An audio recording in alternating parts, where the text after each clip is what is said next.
Amen హల్లెలూయా ఆమెన్ హల్లెలూయా. గొర్రె పిల్ల రక్తముతో సాతాను జయించితిమి, గొర్రె పిల్ల రక్తముతో సాతాను జయించితిమి. ఆత్మతోనూ వాక్యముతోనూ అనుదినము జయించేదము. హల్లెలూయా. ఆత్మతోనూ వాక్యముతోనూ అనుదినము జయించేదము. ఆమెన్ హల్లెలూయా ఆమెన్ హల్లెలూయా ఆమెన్ హల్లెలూయా ఆమెన్ హల్లెలూయా ఆమెన్ హల్లెలూయా ఆమెన్ హల్లెలూయా ఆమెన్ హల్లెలూయా ఆమెన్ హల్లెలూయా. ఏ తెగులు నీ గుడారము సమీపించదయా, అపాయమేమి రానే రాదు రానే రాదయ్యా. ఏ తెగులు నీ గుడారము సమీపించదయా, అపాయమేమి రానే రాదు రానే రాదయ్యా. ఆమెన్ హల్లెలూయా ఆమెన్ హల్లెలూయా ఆమెన్ హల్లెలూయా ఆమెన్ హల్లెలూయా ఆమెన్ హల్లెలూయా ఆమెన్ హల్లెలూయా ఆమెన్ హల్లెలూయా ఆమెన్ హల్లెలూయా. యేసు రాజు వచ్చియున్నాడు, అందరూ కొనియాడేదం, చప్పట్లతో పాడేదం. మన యేసు రాజు వచ్చియున్నాడు, అందరూ కొనియాడేదం, చప్పట్లతో పాడేదం.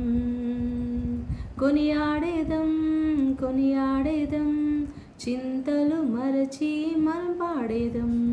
కొనియాడేదం కొనియాడేదం, కష్టాలు మరచి మనం పాడేదం. యేసు రాజు వచ్చియున్నాడు, అందరూ కొనియాడేదం, చప్పట్లతో పాడేదం. యేసు రాజా గొప్ప రాజా, యేసు రాజా మంచి రాజా, యేసు రాజా గొప్ప రాజా, యేసు రాజా మంచి రాజా. యేసు యేసు యేసు యేసు రాజా, యేసు యేసు యేసు యేసు రాజా, యేసు యేసు యేసు యేసు రాజా, యేసు యేసు యేసు యేసు రాజా, యేసు రాజా యేసు రాజా యేసు రాజా యేసు రాజా. హల్లెలూయా ఆమెన్ హల్లెలూయా హల్లెలూయా ఆమెన్ హల్లెలూయా. కుతూహల మార్పాటమే నా యేసుని సన్నిధిలో, కుతూహలం ఆర్భాటమే నా యేసుని సన్నిధిలో. ఆనందం ఆనందమే నా ప్రియుని సమక్షములో. హల్లెలూయా. ఆనందం ఆనందమే నా ప్రియుని సమక్షములో. ఆమెన్ హల్లెలూయా ఆమెన్ హల్లెలూయా ఆమెన్ హల్లెలూయా ఆమెన్ హల్లెలూయా ఆమెన్ హల్లెలూయా ఆమెన్ హల్లెలూయా ఆమెన్ హల్లెలూయా ఆమెన్ హల్లెలూయా. హల్లెలూయా హల్లెలూయా హల్లెలూయా హల్లెలూయా హల్లెలూయా హల్లెలూయా హల్లెలూయా హల్లెలూయా హల్లెలూయా హల్లెలూయా హల్లెలూయా హల్లెలూయా. Thank you Jesus. స్తోత్రం స్తోత్రం స్తోత్రం. హల్లెలూయా. ప్రభా, మా శక్తి కాదు నైనా, మా బలము కాదు నైనా తండ్రి, నీవే మా కాపరినైనా, నీవే మా మేపరినైనా, నీవే మా ఆధారమునైనా యేసయ్యా. నీకే స్తోత్రం తండ్రి. ప్రభా, ఇదిగోనైనా ఈ యొక్క వాతావరణాన్ని మీకు సమర్పిస్తున్నాం నైనా ప్రభా. ఎక్కడెక్కడనైనా తుఫానుతోనైనా ప్రభా, మరి యొక్క భయంకరమైన తుఫాను అలజడులు నైనా గాలులు వీస్తూ ఉన్నాయో ప్రభా, నీ నామంలో తుఫానుని అణిచివేయండి నైనా తండ్రి. భయంకరమైన ఈ యొక్క అకాలమైన వర్షాలను ఆపండి నైనా యేసయ్యా. నీ నామములో పంటలకు నైనా పొలాలకు హాని కలగకుండా నైనా మీరు సహాయం చేయండి నైనా ప్రభా. మా దేశాన్ని రక్షించండి నైనా ప్రభా. అన్ని దేశాలను మీకు సమర్పిస్తున్నానైనా. ముఖ్యంగా క్రైస్తవులకు హింస ఎక్కడైతే కలుగుతుందో ప్రభా, అక్కడనైనా నైజీరియా దేశంలో కానీ, చైనా దేశంలో కానీ నైనా, ఇంకా ఆయా గాజా ఇంకా అట్లాంటి ప్రాంతాలునైనా ప్రభా, ఆఫ్రికా ఖండంలో నాయన ఎక్కడెక్కడ నాయన ప్రభా క్రైస్తవులకి హింసలు కలుగుతున్నాయో నాయన, చంపబడుతున్నారు ప్రభా, వారి యొక్క రక్తం చిందుతుందో నాయన దయచూపండి నాయన, కరుణించండి నాయన, నీ బిడ్డల్ని కాపాడండి నాయన ప్రభా. అయానికి స్తోత్రం నాయన, వారి విశ్వాసాన్ని స్థిరపరచండి, చివరి దాకా నమ్మకంగా ఉండే కృపనియండి నాయన. ఈ లోకమునైనా దాని వ్యామోహం గతించిపోను ప్రభా. అయా ఎంతోమంది నీ కొరకునైనా శ్రమను, నిందను, అవమానాన్ని భరిస్తూ ఉన్నారు ప్రభా. నీ సేవ చేస్తున్న బిడ్డలు నాయన ప్రభా, కనికరించండి నాయన ప్రభా, కరుణించండి నాయన ప్రభా. హల్లెలూయా, హల్లెలూయా, హల్లెలూయా. దేవా, మా దేశంలో ఉన్న దైవజనులను కాపాడండి నైనా. యేసయ్య, భారతదేశాన్ని కనికరించండి. మా దేశం మీద పనిచేస్తున్న ప్రతి విధమైన అంధకార శక్తులు, చీకటి శక్తులను యేసునామములో బంధిస్తున్నాము నైనా ప్రభా. అయా విడుదల కలుగునుగాకనైనా, ప్రతి ఒక్క అయా మనోనేత్రాలకు వెలుగును దయచేయండి నైనా. చీకటి నుండి వెలుగులోనికి నైనా నీ బిడ్డలను నడిపించండి నైనా. వారికి ఉన్న బంధకాలు తెంచివేయండి నాయన. నీ వాక్యం వినకుండా, నీ మందిరానికి రాకుండా అడ్డగిస్తున్న దురాత్మ శక్తులను కూడా యేసునామములో బంధించబడను గాక. బంధిస్తున్నాము నాయన. యేసయ్యా, ఈ లోకంలో మీరు వేటిని బంధిస్తారో పరలోకంలో బంధిస్తానన్నావు దేవా. అయా మేము బంధిస్తున్నాము తండ్రి. యేసు నామములో ఎవరెవరైతే నాయన మందిరానికి రావాలనుకుంటున్నారో, రాలేకపోతున్నారో, రాకుండా వాళ్ళని అడ్డగిస్తున్న దురాత్మ శక్తులు, చీకటి శక్తులు యేసు నామములో కాల్చివేయబడను గాక. యేసు నామములో వీటిని బంధించబడను గాక. యేసు రక్తములోనైనా ప్రభా విడుదల కలుగును గాక తండ్రి. హల్లెలూయా, హల్లెలూయా. ఆ బిడ్డలందరికీ విడుదల ప్రభా. నీ ఆత్మ వాళ్ళ మీదకి దిగి వచ్చింది కాక నాయన, నీ ఆత్మ వాళ్ళ మీదకి దిగి వచ్చింది కాక, నీ అగ్నితో నింపండి నాయన ప్రభా. ప్రతి దైవజనుడి చుట్టూ అగ్ని కంచెవేయండి, దైవజనులను బలపరచండి, వాడుకోండి నాయన. అయా వాళ్ళని డిస్టర్బ్ చేస్తున్నా, వాళ్ళని కన్ఫ్యూజ్ చేస్తున్నా, ప్రతి ఒక్క చీకటి శక్తులను యేసునామములో బంధిస్తున్నాం నాయన. మినిస్ట్రీ ముందుకు వెళ్లకుండా వాళ్ళకి కలిగిస్తున్న ఆటంకాలు, అడ్డుగోడలు, అవరోధాలు అన్నీ కూడా ప్రభా యేసునామములో తొలగిపోవును గాక నాయన. ఆర్థిక సమస్యలు తీర్చబడను గాక. ఎవరెవరికి ఫైనాన్షియల్ స్ట్రగుల్ అవుతున్నారో ప్రభా, ఫైనాన్షియల్గా నైనా ఎంతో మరి నైనా అవసరంలో ఉన్న బిడ్డలందరినీ ఆదుకోండి నైనా ప్రభా. నిన్ను ఆశ్రయిస్తున్న వారు, నిన్ను ప్రార్థిస్తున్న ప్రతి ఒక్క బిడ్డకు సహాయం చేయండి నైనా తండ్రి. నేను నమ్మిన వారిని సిగ్గుపరిచే దేవుడవు కాదు నైనా ప్రభా. అయా మీరు తలగా ఉంచుతానన్నారు, తోకగా ఉంచనన్నారు కదా ప్రభా. సహాయం చేయండి నైనా. జాబ్ లేని బిడ్డలకు జాబ్ దయచేయండి. వివాహం కాని బిడ్డలకు నీ నామములో, నీ చిత్తములో ఉన్న బిడ్డలతో వివాహాలు జరిగించండి. సంతానం లేని వారికి సంతానం దయచేయండి నైనా ప్రభా. మందిరాలు కావాల్సిన వాళ్ళకి మందిరాలు దయచేయండి నైనా ప్రభా. ఇంకా నేను ఎంతమంది అయితే నేను కష్టపడి సేవ చేస్తున్నారు తండ్రి, వాళ్ళ మందిరాలు నింపబడను గాక. వాళ్ళ పరిచర్య నూరంతలుగా దీవించబడను గాక.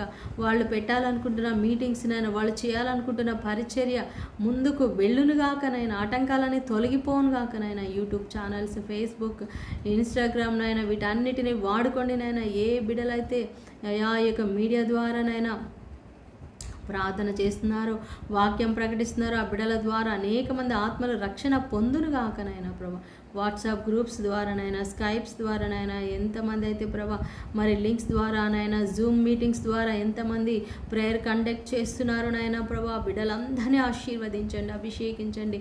ఆయా నూతనమైన వారిని నడిపించండి నైనా. అన్యజనులకు రక్షణ దయచేయండి నైనా ప్రభా. అయా నిన్ను ఎరుగని ప్రతి ఒక్కరికి నేను రక్షణ దయచేయండి ప్రభా. స్తోత్రం, స్తోత్రం, స్తోత్రం. మందలో చేరని గోరెలెన్నో కోట్ల కొలదిగా కలవు ఇలా. మందలో చేరని గోరెలెన్నో కోట్ల కొలదిగా కలవు ఇలా. ఆత్మల కొరకై భారముతో వేడెదము మనసారా. మందలో చేరని గోరెలెన్నో త్వరపడు యేసు పరుగిడి రావా. ప్రభు చింతకు త్వరపడి నీవు పరుగిడి నీవు పరుగిడవా. మందలో చేరని గోరెలెన్నో కోట్ల కొలదిగా కలవు ఇలా. ఆత్మల కొరకై భారముతో వేడెదము మనం అవును తండ్రి ప్రభా, ఈ లోకంలో మందలో చేరని ఎన్నో గొర్రెలు ఉన్నాయి నాయన. మీ సన్నిధికి రాని గొర్రెలు ఎంతోమంది ఆత్మల నైనా మరి ఆత్మను నైనా దూరంగా చేసుకొని ప్రభా నీ సన్నిధికి రాకుండా నైనా నశించిపోతున్న ప్రతి ఒక్క బిడ్డకునైనా రక్షణ దయచేయండి నైనా, నీ జీవము దయచేయండి నైనా.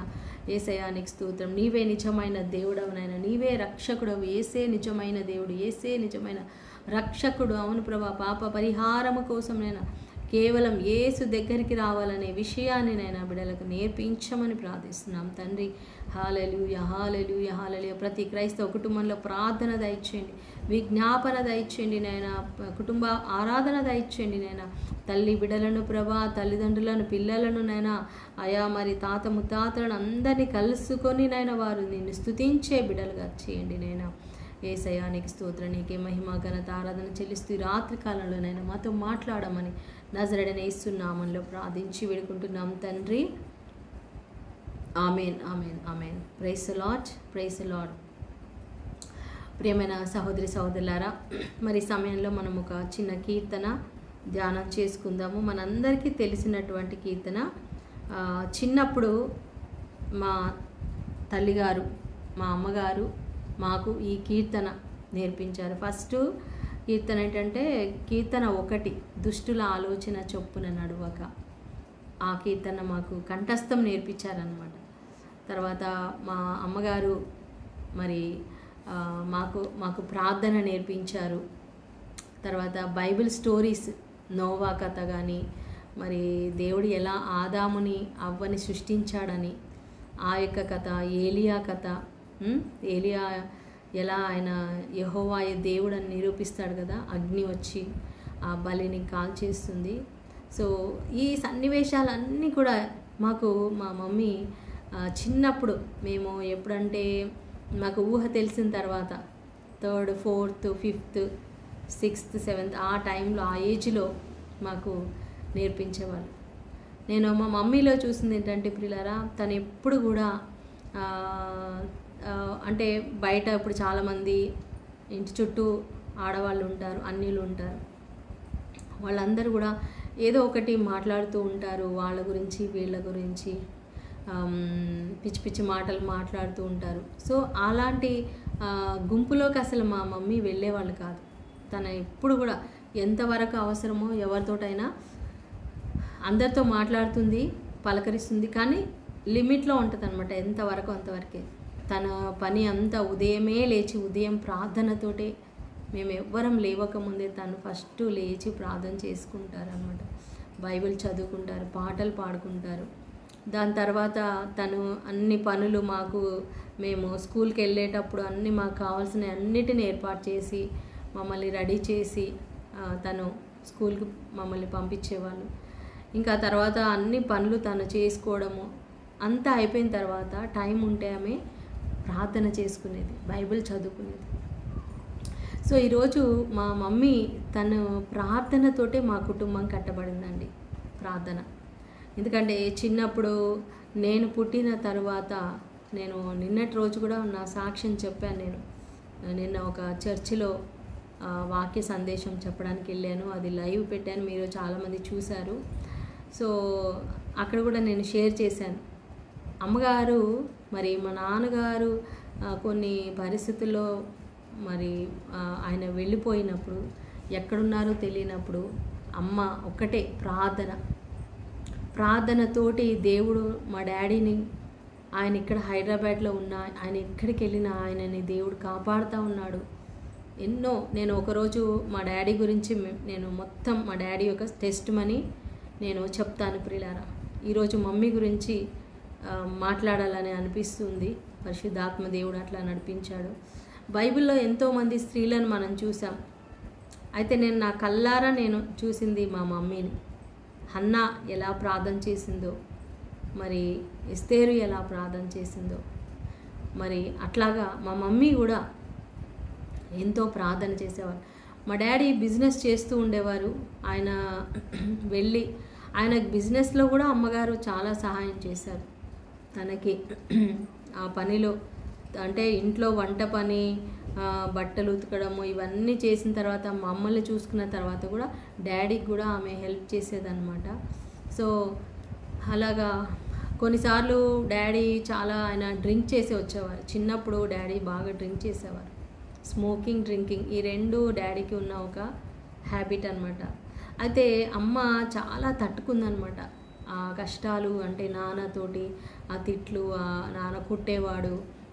అలాంటి పరిస్థితుల్లో కూడా మా మమ్మీ మమ్మల్ని అంటే మా కోసం నలుగురం, నేను, చెల్లి, తమ్ముళ్ళు, మా నలుగురు కోసం ఆమె ఆ కష్టాలన్నీ పడిందండి. ఇంకా ఒకసారి ఆమె వెళ్ళిపోదాము అని వెళ్ళిపోయి కూడా సగం దూరం వెళ్ళి, అంటే ఇల్లు దాటి బయటకు వెళ్ళిందంటే నెక్స్ట్ గల్లీ మళ్ళీ వచ్చేసి, అట్లాగా అంత కష్టమైన పరిస్థితుల్లో కూడా అమ్మగారు తను నిలబడిందంటే కేవలం తన యొక్క ప్రార్థన అన్నమాట. చిన్నప్పుడు మేము సినిమాలకు వెళ్ళేవాళ్ళము, మా డాడీ తీసుకెళ్ళేవాడు. కానీ మా మమ్మీకి అస్సలు ఇష్టం లేదు సినిమాలు చూడడం కానీ, సినిమా పాటలు కానీ, సీరియళ్ళు చూడడం కానీ, ఇవన్నీ అసలు ఆమె ఏవి చూసేది కాదండి. మంచిగా అన్నీ బాగా రెడీ అవ్వాలి, నాకు ఈ బట్టలు కావాలి, ఆ బట్టలు కావాలని అస్సలు తనకి ఏమి ఎక్కువ అలంకరణ అట్లా ఇష్టం ఉండదు. కానీ తనకి పువ్వులు అంటే చాలా ఇష్టం, చాలా ఇష్టం పువ్వులంటే. సో మమ్మీ పువ్వులు మాత్రం పెట్టుకునేది. సో అట్లాగా ఎంతో సింపుల్ లైఫ్ అండి తను. సో తన వంట ఎట్లా చేసినా సరే చాలా బాగుంది అంటే ఆమెకి ఇష్టం, బాగాలేదంటే మాత్రం కోపం వచ్చేస్తుంది, చాలా కోపం వస్తుంది అనమాట. కానీ తను చాలా అంటే ఓపిక అండి, ప్రార్థనా జీవితము, అంటే ఓపెన్ మైండ్ అనమాట. మనసులో ఒకటి బయట ఒకటి ఉండదు, తనకు ఏమనుకుంటుందో అది బయటికి చెప్పేస్తుంది అనమాట. సో అట్లాగా ఒకసారి నాకు బాగా ఫీవర్ వచ్చింది, హాస్పిటల్కి తీసుకెళ్ళిందనమాట. సాయంత్రము ఇంటి దగ్గరలో ఉన్న హాస్పిటల్ ఆయన ఇంజెక్షన్ చేశాడు. ఆ ఇంజెక్షన్ చేస్తే ఏమైందో నాకు తెలియదు, కళ్ళు తిరిగిపోయినాయి అనమాట. ఇంకా పడిపోయాను నేను. అయితే అప్పటికి నేను 6th, 7th క్లాసు చదువుతున్నానండి. అంటే పెద్ద అమ్మాయినే, 11-12 years ఉండొచ్చు. అంత పెద్ద అమ్మాయిని నన్ను ఎత్తుకొని ఇంటికి తీసుకొచ్చిందండి. నేను ఆ సన్నివేశం ఇప్పటికి కూడా మర్చిపోలేను. ఎట్లా ఆమె నన్ను ఎలా ఎత్తుకోగలిగింది, అంత బరువు ఉంటాను అయినా కళ్ళు తిరిగిపోతే ఆమె ఎత్తుకొని ఇంటికి తీసుకొచ్చి, స్పెషల్గా నాకు గుర్తున్నది, మాకు ఎవరికైనా ఫీవర్ వచ్చినా లేకపోతే బాగలేకపోయినా ఏదైనా అసలు అమ్మ ఎంత అంటే ప్రతి ఒక్కరు అమ్మ కూడా అలాగే చూసుకుంటారు అనుకోండి. కానీ నేను మా మమ్మీ గురించి చెప్తున్నాను. తను వేడి నీళ్ళు కాచి ఇవ్వడం కానీ, లేకపోతే నైట్ అంతా మెలకు ఉండి ప్రార్థన చేయడం, ఆయిల్ మొత్తం ఒళ్ళంతా ఆయిల్ పెట్టి ప్రార్థన చేసేదన్నమాట. సో అలా తను ప్రార్థన చేయడం. మళ్ళీ మా డాడీ బిజినెస్కి వెళ్ళి ఆయన నైట్ ఒక్కోసారి 10 దాటిపోయేది, 11, 12, 1 ఒక్కోసారి. మేము చిన్నపిల్లలు మేము నిద్రపోయేవాళ్ళం. కానీ మా మమ్మీ డాడీ ఇంకా రాలేదని తను కూర్చొని ప్రార్థన చేస్తూనే ఉండదండి. అట్లా ఎన్నోసార్లు మా నాన్నగారు ఆయన యాక్సిడెంట్స్ నుంచి తప్పించబడ్డారు. ఒకసారి సైకిల్ మీద వస్తూ ఉంటే మరి ఆయన డైరెక్ట్ లారీకి ఎదురుగా వెళ్ళిపోయారు. ఆ లారీ వాడు సడన్గా అతను బ్రేక్ వేసాడంట. అసలు అట్లాంటి ప్రమాదాల నుంచి డాడీని దేవుడు కాపాడాడంటే నా తల్లి ప్రార్థన. మరి డాడీకి కొంతమంది ఫ్రెండ్స్ ఉండేవాళ్ళు, అన్యజనులు. వాళ్ళు ఎక్కువగా డ్రింకింగ్, స్మోకింగ్, మళ్ళీ వాళ్ళు ఇంకా బయట చోట్లకు కూడా తీసుకెళ్తూ ఉండేవాళ్ళు. వేరే ఇతర గుడులకి, వేరే ప్లేసెస్కి కూడా తీసుకెళ్ళేవాళ్ళు. సో ఆయన ఫ్రెండ్షిప్లో వాళ్ళతో పాటు వెళ్ళిపోయేవాడు అనమాట. ఆయనకు తెలియదు వెళ్ళకూడదని, కానీ ఇంకా వాళ్ళ కోసం వెళ్ళేవాడు. కానీ మా మమ్మీకి అస్సలు ఇష్టం ఉండేది కాదు, అట్లా వెళ్ళకూడదు, మనం అట్లా చేయకూడదు అనేసి చాలా ప్రార్థన చేసేది. డాడీ మారాలని, ఆయన డ్రింకింగ్, ఆయన స్మోకింగ్ మారాలని అమ్మ ఎంతో ప్రార్థన. సో దేవుడు ఒక రోజు వచ్చిందండి, ఒక టైంలో మరి అద్భుతంగా మరి డాడీ మారిపోయారు. ఆయన ఒకే రోజు డ్రింకింగ్, స్మోకింగ్ మానేశారనమాట. సో అట్లా అమ్మ మరి చిన్నప్పుడు తను ఎంతో కష్టపడి చదువుకుంది. మా అమ్మమ్మ వాళ్ళ ఇంట్లో మా అమ్మనే చదువుకుందనమాట. స్కూల్కి వెళ్ళి హాస్టల్లో ఉండి చదువుకున్నారు. తను ఎంతో అంటే నీట్గా ఉండడం ఒకటి, తర్వాత తను ప్రేయర్ఫుల్ ఒకటి, మళ్ళీ తనకి ఎలాంటి ఫ్రెండ్షిప్ అంటే పిచ్చి పిచ్చి ఫ్రెండ్షిప్ ఎవ్వరు ఉండేవాళ్ళు కాదు. తను అంత సిన్సియర్గా ఉండేదన్నమాట. ఆకలితో తను అంటే అప్పుడు డబ్బులు ఉండేవి కాదు ఎక్కువ, నడుచుకొని ఒక్కోసారి ఆ ఊరు నుంచి స్కూల్కి ఒక సంవత్సరం అంతా నడుచుకుంటూ వెళ్ళి చదువుకున్నారండి. చాలా కష్టపడి చదువుకుంది. హాస్టల్లో పెడితే హాస్టల్ వార్డెన్ వాళ్ళకి భోజనం పెట్టేది కాదంట. ఆ విషయం మా మమ్మీ ఎన్నోసార్లు చెప్పారనమాట. మాకు అది చెప్పినప్పుడల్లా కోపం వచ్చేది. అంటే అసలు రక్తం ఉడికిపోయేది. ఎంత దౌర్జన్యం చేశారా, దేవుడు వాళ్ళకి కరెక్ట్గా వాళ్ళకి తీర్పు తీర్చే ఉంటాడు. ఎందుకంటే చిన్న పిల్లలు చదువుకోవడానికి హాస్టల్లో ఉంటే వాళ్ళకి ఉట్టి అన్నం పెట్టకుండా ఉట్టి గంజి పోసేవాళ్ళంట అండి. ఉట్టి గంజి పోసేవాళ్ళంట. ఆ గంజిలో కూడా కొంచెం అన్నం వేయమంటే కూడా వేసేది కాదంట ఆమె. ఒకటే పూట వాళ్ళు ఆకలితోటి భోజనం చేయకుండా టిఫిన్ లేదేం లేదు, స్కూల్కి వెళ్ళిపోవడం. మధ్యాహ్నం టైంలో ఇంటికి వస్తే ఏదో కొంచెం కడుపు నిండా అన్నం పెట్టేది కాదంట.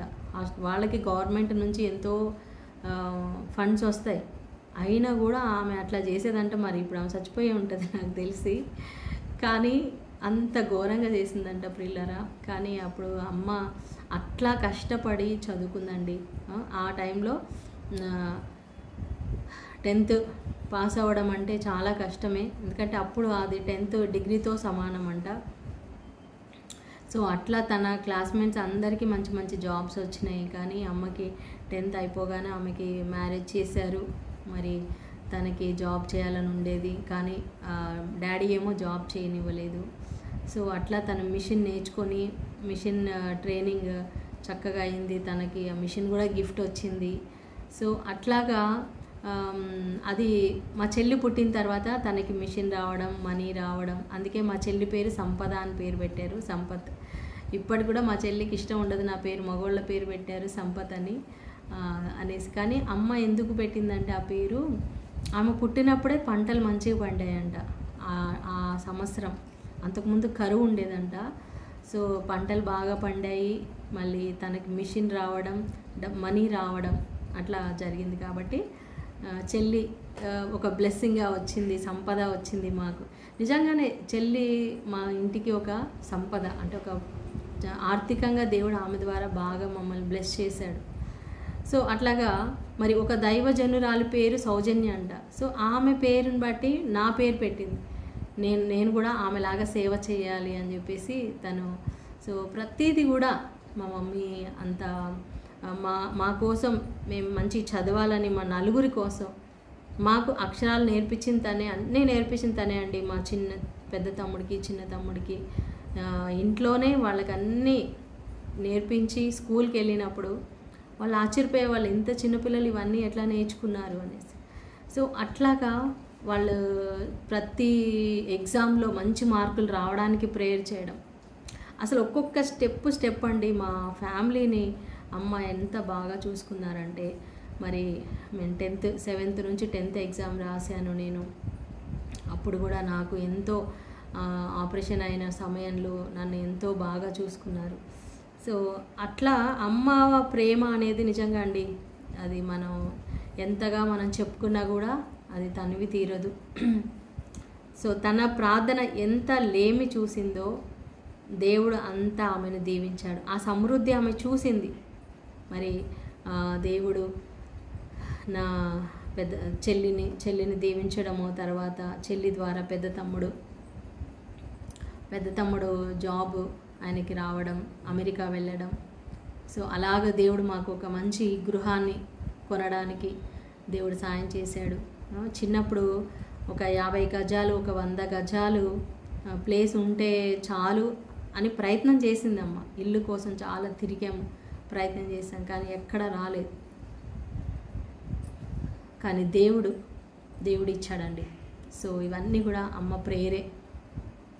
ఇల్లు ఎక్కడ కొనాలి ఏంటి అనేది, తమ్ముడు అమెరికా వెళ్ళినప్పుడు కానీ, మరి అన్ని విషయాల్లోనండి. సో ఈరోజు మా మమ్మీ మా మధ్యలో లేరు అంటే నిజంగా మమ్మీ లేదా అని అనిపిస్తుంది. ఎందుకంటే ఆమె ఎప్పుడూ నవ్వుతూ ఉంటుందండి. తనలో ఒకటి నేను చూశాను, ఎంత కష్టం ఉన్నా సరే సంతోషంగా ఉంటుంది. సంతోషం ఎంతో ముఖంలో ఆ చిరునవ్వు, మనస్ఫూర్తిగా నవ్వడము అనేది. నిజంగా డాడీ చనిపోయినప్పుడు కూడా అమ్మ చాలా ధైర్యంగానే ఉన్నారు మా కోసం. మరి మా ముందు ధైర్యంగా ఉన్నారో, మరి ఒంటరిగా ఉన్నప్పుడు ఏడ్చేదో తెలియదు. బట్ మా ముందు అయితే తను ఎప్పుడూ చాలా ధైర్యంగా ఉన్నారు. 8 months డాడీ లేకుండా మరి అలాగా ఎన్నో విషయాలు ఉండి షేర్ చేస్తూ ఉండేది. తను ఇంకా చివరి దినాలలో ఇంకా తను నడవలేకపోవడము ఇట్లా కొంచెం ప్రాబ్లం అయ్యింది. కానీ దాని గురించి కూడా ఎంతో బాధపడేదన్నమాట. ఇంకా చర్చికి నేను వెళ్ళలేకపోతున్నాను, ఇంట్లోనే ఉంటున్నాను అనేసి చాలా బాధపడేది. బట్ ఆమె ఇంట్లో ఉన్నా కూడా ఇగో ఈ యొక్క ఐప్యాడ్ తనదే, మమ్మీది. ఎప్పుడు 24 గంటలు ఈ ఐప్యాడ్లో మరి ప్రేయర్స్, అన్ని ప్రేయర్స్ మార్నింగ్ నుంచి ప్రార్థనలు జరుగుతూనే ఉంటాయి, వింటూనే ఉండేది. తను కూడా ప్రేయర్ చేసేది. ఫాస్టింగ్ ప్రేయర్స్ అయినప్పుడు తను కూడా ఫాస్టింగ్ ఉండి ప్రేయర్ చేయడము, అన్నీ రాసుకొని ప్రేయర్ చేస్తారండి. తన నోట్బుక్స్లో అన్ని అంశాలు దేనికోసం చేయాలి. స్పెషల్గా నా కోసం 100 days ఫాస్టింగ్ ప్రేయర్స్, వేరే ఇతర దేశాలలో సువార్త వెళ్ళాలి అనేసి తను ప్రేయర్ చేశారు. అది నిజంగా నా జీవితంలో దేవుడు చేశాడు. మరి జోర్దాన్ కంట్రీకి వెళ్ళి సువార్త చేయడానికి, మిషనరీగా వెళ్ళడానికి దేవుడు నాకు సాయం చేశాడు. అయితే నేను ఆ జోర్డాన్ కంట్రీకి, అది ముస్లిం దేశం కదా, సో మా ఇంట్లో మా చెల్లికి అస్సలు ఇష్టం లేదు. తమ్ముడికి, పెద్ద తమ్ముడికి కూడా అక్కడికి వెళ్తే అక్కడ చంపేస్తారేమో, ఇట్లాగా అవుతుంది, చాలా ఘోరంగా ఉంటుంది అనని వాళ్ళు వద్దు అంటే వద్దు అని లాస్ట్ మినిట్ వరకు వద్దని అన్నారు. కానీ మమ్మీ మాత్రం వద్దని మాత్రం అనలే, డాడీ కూడా అనలే వద్దని. ఓకే, ఆమె దేవుడు ప్రేరేపణ లేకుండా తను వెళ్ళదు, దేవుడు పంపిస్తున్నాడు వేరే దేశాలకు వెళ్ళాలి అని నేను 100 రోజులు ఫాస్టింగ్ ప్రేయర్ చేశాను.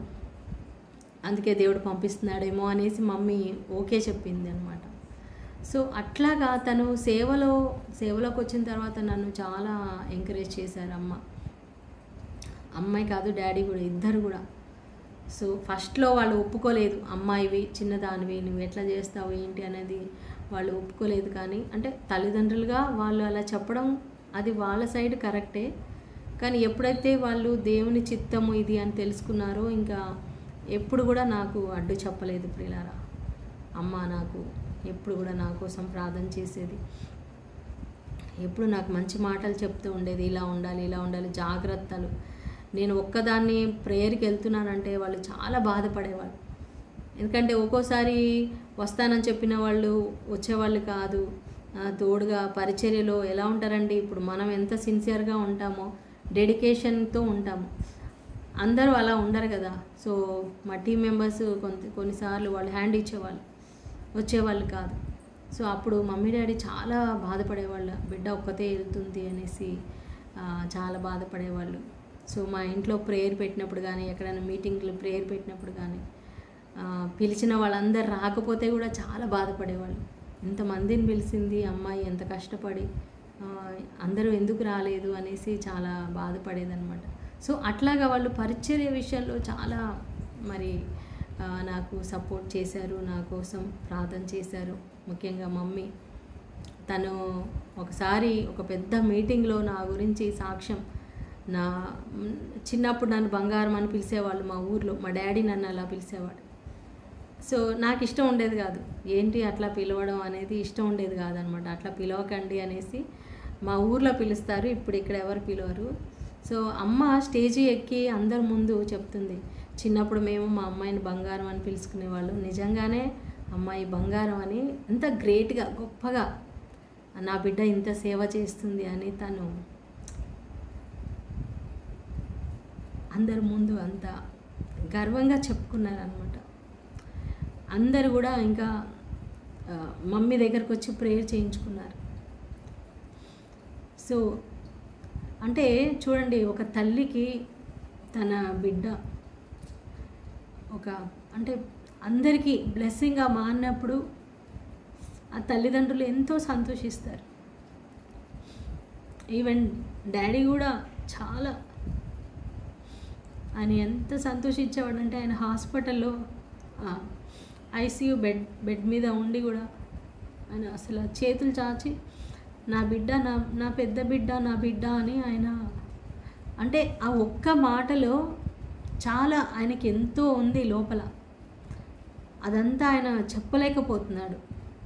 ఆ ఒక్క మాటతో నాకు అర్థమైంది నా బిడ్డ, నా పెద్ద బిడ్డ అనేసి. సో ఈరోజు నిజంగా మా మమ్మీ మరి మా మధ్యలో లేరు, కానీ పరలోకంలో యేసయ్య దగ్గర ఉన్నారు. సో ఒకరోజు మనందరం కూడా వెళ్తాము, ప్రభు దగ్గరికి వెళ్తాము, కానీ మేమైతే అసలు అనుకోలేదు ఇంత తొందరగా డాడీ మమ్మీ మమ్మల్ని విడిచి వెళ్ళిపోతారనేసి అస్సలు అనుకోలేదు. కానీ ఆయనకి, దేవునికి మహిమ. నేను చాలాసార్లు అనుకుంటాను, అమ్మకి ఆపరేషన్ చేయించినప్పుడే ఆపరేషన్లోనే తను బాగా సిక్ అయిపోయి కోలుకోలేకపోయారు, బాడీ అంతా ఇన్ఫెక్షన్ అయిపోయింది. అనవసరంగా ఆపరేషన్ చేయించామా అని నేను చాలాసార్లు ఆలోచించేదాన్ని. ఎందుకంటే ఇంటి నుంచి వెళ్ళినప్పుడు తను ఎంతో మంచిగా ఉంది. అక్కడ హాస్పిటల్కి వెళ్ళిన తర్వాత, ఆపరేషన్ తర్వాత తను చాలా కోలుకోలేకపోయింది. ఆ మెడిసిన్, హై డోస్ మెడిసిన్కి తన బాడీ తట్టుకోలేకపోయింది. సో నేను చాలాసార్లు బాధపడేదాన్ని, ఎందుకు ప్రభువా నేను అనవసరంగా చేయించానా, ఇది నీ చిత్తమేనా, ఎందుకు మీరు ఆపలేకపోయారా అనేసి నేను కొన్నిసార్లు దేవుణ్ణి కూడా అడిగాను. కానీ నాకు తర్వాత దేవుడు మాట్లాడాడు చాలాసార్లు, ఏది కూడా ఆయన సెలవు లేకుండా జరగదు. ఓకే, నేను ఆపరేషన్కి తీసుకెళ్ళడం వలన ఇట్లా జరిగింది అనుకుంటున్నా కదా, ఒకవేళ కొంతమంది సడన్గా ఇంట్లో ఉండే సడన్గా చనిపోతున్నారు. సో అట్లా ఒకవేళ సడన్గా మమ్మీకి ఇంట్లోనే ఉండే అయినా, లేకపోతే ఆ కాలు ఫ్రాక్చర్ అయింది, మరి ఆ టైంలో తను ఎప్పుడైనా మళ్ళీ మధ్యలో పడిపోయినా, తను ఇంకొక కాలు విరిగినా, ఇంకా ఎంత ప్రాబ్లం ఉండేదో, ఇంకా ఎంత సమస్య ఫేస్ చేయాల్సి వచ్చేదో. సో అదంతా లేకుండా దేవుడు మంచిగానే ఆమెని తీసుకెళ్ళారు అనేది నాకు అనుకున్నాను. ఏదైనా భవిష్యత్తులో ఏం జరుగుతుందో మనకు తెలియదు. ఎందుకంటే మనం ప్రార్థన చేస్తూ ఉంటాం, మన ఇంత ప్రార్థన చేసిన తర్వాత దేవుడు మనల్ని కాపాడకుండా ఉంటారండి? లేదు కదా. ఆయన మన మంచి కాపరి. ఈరోజు నేను అదే వాక్యం చెప్పాలని తీసి పెట్టుకున్నాను, కానీ సడన్గా మమ్మీ టాపిక్లోకి వెళ్ళిపోయాను. దేవుడు మనకి కాపరిగా ఉన్నాడు అంటే కాపాడే బాధ్యత ఎవరిదండి? ఆయనది. గొర్రెపిల్లలేంటి, అవి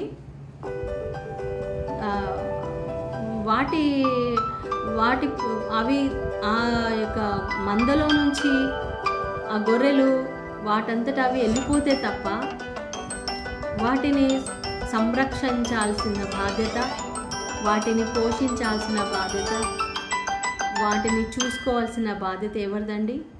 కాపరిది. సో ఈ లోకంలో ఉన్న కాపరి ఎంత మంచిగా తన గొర్రెల్ని చూసుకుంటాడు కదా. మరి పరలోక తండ్రి ఆయన మన కాపరి.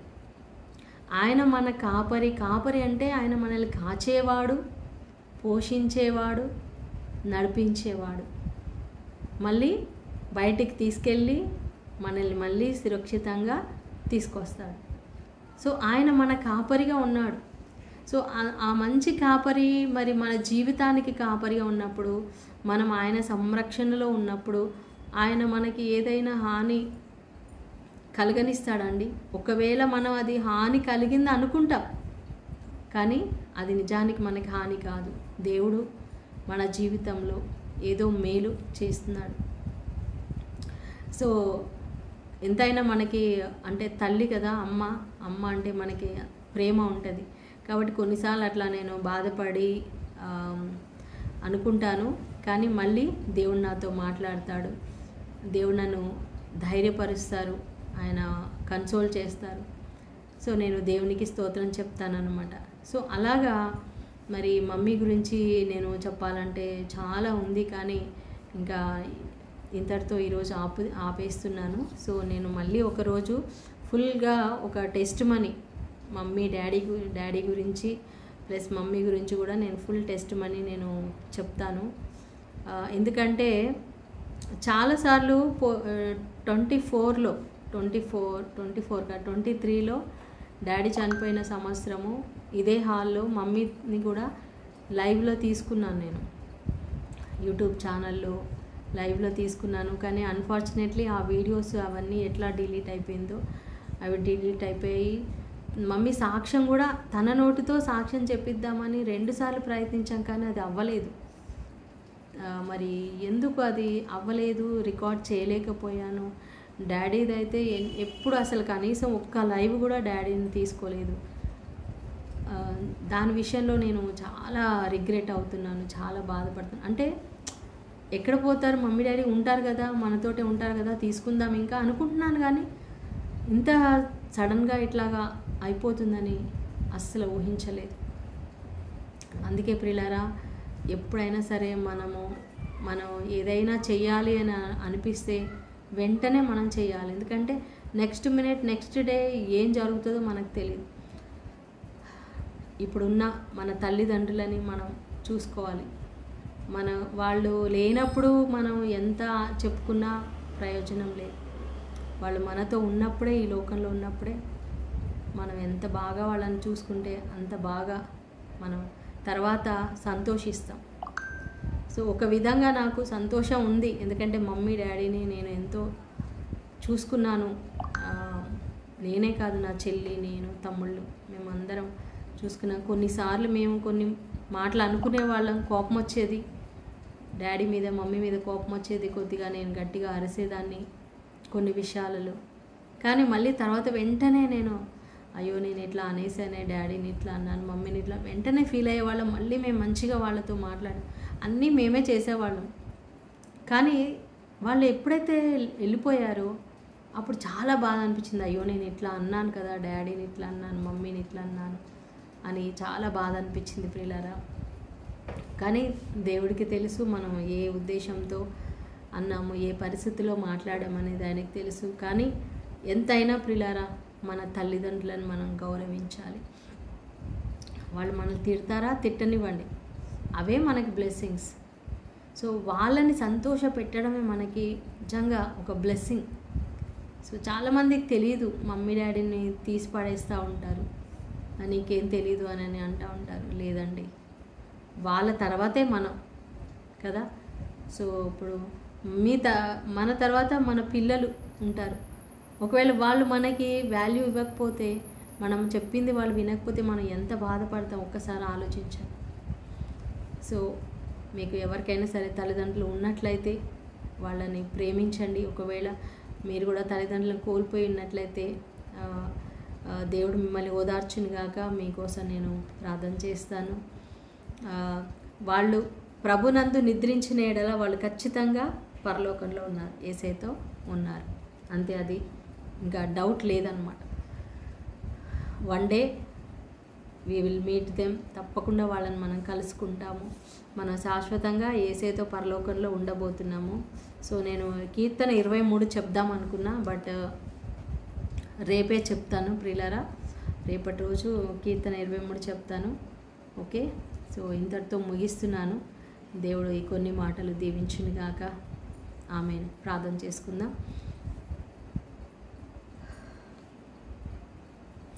స్తోత్రం నాయన, మహాగణుడా, పరిశుద్ధుడా, మా ప్రియ పరలోక తండ్రి ప్రభా, మరి ఈ దినం నాయన మా తల్లిదండ్రులను జ్ఞాపకం చేసుకోవడానికి మీరు ఇచ్చిన అవకాశాన్ని బట్టి స్తోత్రం నాయన. అవును తండ్రి, వారు మమ్మల్ని ఎంతో ప్రేమించారు, మమ్మల్ని ఎంతో పోషించారు, కాపాడారు, దీవించారు నాయన, కష్టపడ్డారు నాయన. ఈరోజు మాకు ఈ మంచి జీవితాన్ని ఇచ్చారు తండ్రి. వారిని మీరు దీవించిన విధానాన్ని బట్టి స్తోత్రం నాయన. ముఖ్యంగా మా తల్లిగారిని బట్టి స్తోత్రం చెల్లిస్తున్నాను నాయన. ప్రభా దేవా, ఈరోజు మరి ఈ యొక్క లైవ్లో ఉన్న ప్రతి ఒక్క బిడ్డను కూడా దీవించండి. మరి ఎవరైనా వారు కూడా తల్లిదండ్రులను కోల్పోయినట్లయితే వారిని ఓదార్చండి, ధైర్యపరచండి, బలపరచండి ఆయన. అయా మరి ఎవరికైనా తల్లిదండ్రులు ఉన్నట్లయితే, వాళ్ళ అనారోగ్యంతో ఉన్నట్లయితే ముట్టండి, స్వస్థపరచండి ఆయన. వాళ్ళని ప్రేమించే కృపను బిడ్డలకు దయచేయండి నాయన. యేసయ్యానికి స్తోత్రం. మా మంచి కాపరిగా నాయన మాకు తోడుగా ఉండి మమ్మల్ని నడిపించండి. మా జీవితంలో ఏది జరిగినా అది నీ చిత్తమే, నీ ప్రణాళికేనైనా ప్రభా. నీ చిత్తం లేనిది ఏది కూడా మా జీవితంలో జరగకుండాను గాక. అయా మా చుట్టూ కంచె వేయండి నాయన, మీ అగ్ని కంచె వేయండి ప్రభా. దుష్టుని ప్రయోగాలన్నీ కూడా యేసయ్య మటుమాయం చేయండి, చెల్లాచెదురు చేయండి నాయన. నీ యొక్క రక్తంతో మమ్మల్ని అందరినీ, మా కుటుంబ సభ్యులను ముద్రించమని ప్రార్థిస్తున్నాను. ఈ లైవ్లో ఉన్న ప్రతి ఒక్క బిడ్డను కూడా దీవించమని నాజరేయుడైన యేసు నామములో ప్రార్థించి వేడుకుంటున్నాం తండ్రి. ఆమేన్, ఆమేన్, ఆమేన్. సో దేవుడు మీ అందరిని దీవించును గాక. God bless you. షలోమ్.